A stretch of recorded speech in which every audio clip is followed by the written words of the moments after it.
सुप्रभात बच्चों। आज हम हमारी संस्कृत पाठ्य पुस्तिका रुचिरा भाग 2 के पाठ तीसरे, जिसका नाम है स्वावलंबनम अर्थात अपने आप पर निर्भर रहना, इसके अभ्यास कार्य को करने जा रहे हैं। इससे पहले हमने इसके हिंदी अनुवाद को पढ़ लिया है। आज हम इसके अभ्यास को करेंगे। अभ्यास के अंतर्गत हमारा सबसे पहला प्रश्न है उच्चारणम कुरुत, अर्थात हमें कुछ शब्द दिए गए हैं जिनका हमें उच्चारण करना है।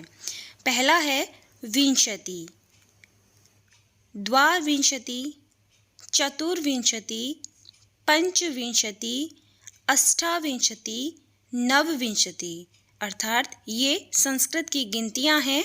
विंशति का अर्थ होता है 20, द्वाविंशति 22, चतुर्विंशति 24, पंचविंशति 25, अष्टाविंशति 28, नवविंशति 29, त्रिंशत् 30, द्वात्रिंशत् 32, त्रयत्रिंशत् 33, चतुस्त्रिंशत् 34, अष्टात्रिंशत् 38, नवत्रिंशत् 39, चत्वारिंशत् 40, द्वयचत्वारिंशत् 42, त्रयश्चत्वारिंशत् 43, चतुश्चत्वारिंशत् 44, सप्तचत्वारिंशत् 47 और 50 का अर्थ होता है 50।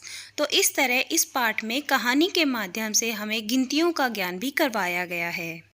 आप सब भी अपनी पाठ्य पुस्तिका से इन शब्दों का उच्चारण करेंगे और संस्कृत की गिनतियों का ज्ञान प्राप्त करेंगे। हमारा दूसरा प्रश्न है अधोलिखितानां प्रश्नानां उत्तराणि लिखत, अर्थात नीचे लिखे गए प्रश्नों के उत्तर लिखिए।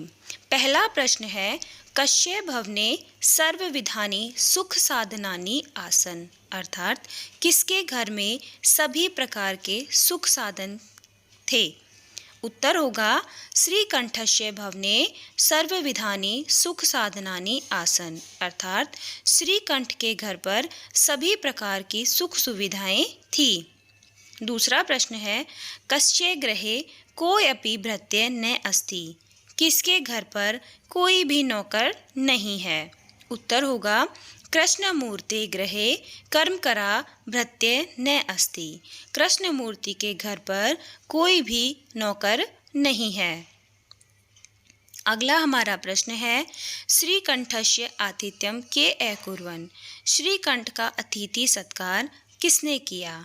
उत्तर होगा श्रीकंठस्य आतिथ्यम कृष्णमूर्ते पितरौ अकुर्वन्, अर्थात श्रीकंठ का अतिथि सत्कार या स्वागत कृष्णमूर्ति और उसके माता पिता के द्वारा किया गया।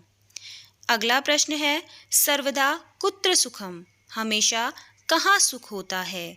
उत्तर सर्वदा स्वावलंबने सुखम, हमेशा अपने आप पर निर्भर रहना सुख का कारण होता है, अर्थात हमेशा अपने आप पर निर्भर रहना सुख होता है।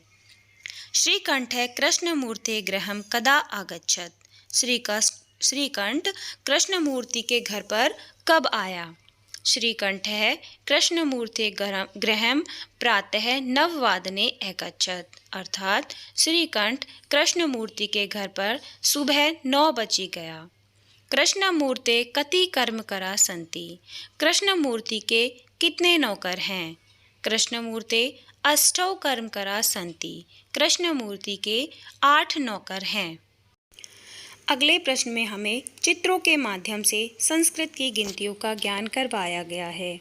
हमारा प्रश्न है चित्राणि गणित्वा तदद्य संख्यावाचक शब्दम लिखत, चित्रों को गिनकर उसके नीचे संख्यावाची शब्द लिखिए। पहला चित्र में हमें 18 कलश दिखाई दे रहे हैं, तो 18 को संस्कृत में बोला जाता है अष्टादश है। अगले चित्र में हमें 21 यानी कि 21 आम दिखाई दे रहे हैं, 21 आम के चित्र दिखाई दे रहे हैं, तो 21 को संस्कृत में कहा जाता है एकविंशति। अगले चित्र में हमें 15 बॉल के चित्र दिखाई दे रहे हैं, 15 को संस्कृत में कहा जाता है पंचदश है। इससे अगले चित्र में 36 मोमबत्तियां दिखाई दे रही हैं, जिन्हें संस्कृत में कहा जाता है षट्त्रिंशत्।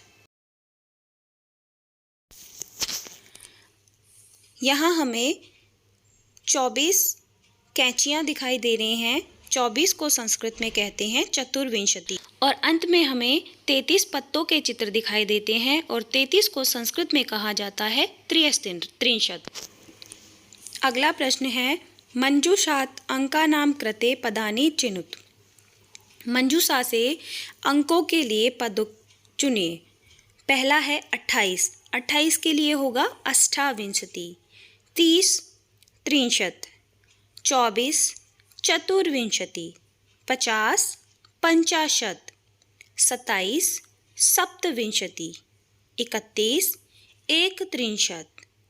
40 चत्वारिंशत्। हमारा अगला प्रश्न है बॉक्स से देखकर, मंजूषा से देखकर वाक्यों का निर्माण कीजिए। यानी चित्र हमें दिखाई दे रहा है और उस चित्र के लिए हमें वाक्य बनाने हैं मंजूषा में दिए गए शब्दों के आधार पर। पहला हमारा वाक्य बनता है एषः कृषकः क्षेत्रं कर्षति। यह किसान खेत जोत रहा है।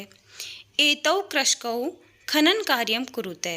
ये दोनों किसान खेती का कार्य कर रहे हैं। एते कृषकाः धान्यं रोपयन्ति। ये सब किसान अनाज उगा रहे हैं। अगले प्रश्न में हमें संस्कृत में समय का ज्ञान करवाया गया है। अधोलिखितानां समयवाचकान अंकान पदेषु लिखत। नीचे लिखे गए समयवाची शब्दों के अंकों के लिए पद लिखिए। यानी हमें समय दिया हुआ है अंकों में, उसके लिए हमें संस्कृत शब्द लिखना है। जैसे 10:30। इसको संस्कृत में सार्ध-10 कहा जाता है। 7 बजे को सप्तवादनम कहा जाता है। 2:30 को सार्ध-द्विवादनम कहेंगे। 11 बजे को एकादशवादनम कहा जाता है। 4:30 को सार्ध-चतुर्वादनम कहते हैं। 1:30 को सार्ध-एकवादनम कहते हैं। 5 बजे पंचवादनम। 3:30 सार्ध-त्रिवादनम। 9 बजे नववादनम। 12:30 को सार्ध-द्वादशवादनम कहा जाता है। 8 बजे को अष्टवादनम कहते हैं।